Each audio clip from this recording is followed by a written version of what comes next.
শীতপ্রধান দেশে ফুলটি হরহামেশাই দেখা যায়। গ্রীষ্মমণ্ডলীয় দেশে এর দেখা পাওয়া প্রায় অসম্ভব। ফুলটির নাম টিউলিপ। রাজশাহীর পবা উপজেলার ফুলপ্রেমী হাসান জুবেরির বাগান জুড়ে ফুটেছে রাজসিক সৌন্দর্যের এই ফুল। গোলাপি পাপড়ির সমন্বয় কিংবা রক্তিম আভার জাদু, শত শত টিউলিপ সারি সারি ফুটে আছে। বরেন্দ্রের লাল মাটিতে টিউলিপ ফুটানোর কাজটি সফলভাবে করেছেন রিমার্স গার্ডেনের মালিক হাসান জুবেরি।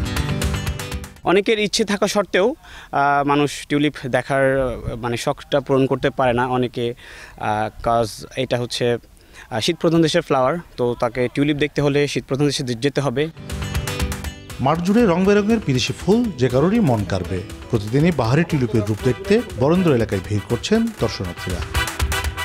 টিউলিপ যে এত সুন্দর ফুটবে এটা বিশ্বাসের বিষয় না। ভিডিও দেখেছিলাম ইনাদের এই গার্ডেনের, তো ওখানে টিউলিপ দেখছিলাম, তো ওটা দেখেই মেনলি ভাবলাম যে আমরা টিউলিপটা দেখা হবে, আবার ওখান থেকে আপনার এটা কিনাও যায় এনাদের এখান থেকে, এবং এই অফারটার জন্যই আমরা মেনলি এখানে এসেছি। দেশের বাইরে কবে যেতে পারবো জানি না, তো যখন আমাদের রাজশাহী শহরেই হয়েছে এই জন্যই আরও দেখতে আসা। সেটা তো টিউলিপ আর কোথাও নাই, শুধু এখানেই আছে।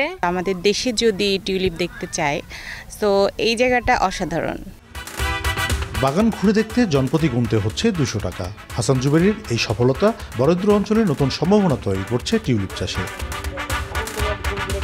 কাজী সাহেদ, দেশ টিভি, রাজশাহী।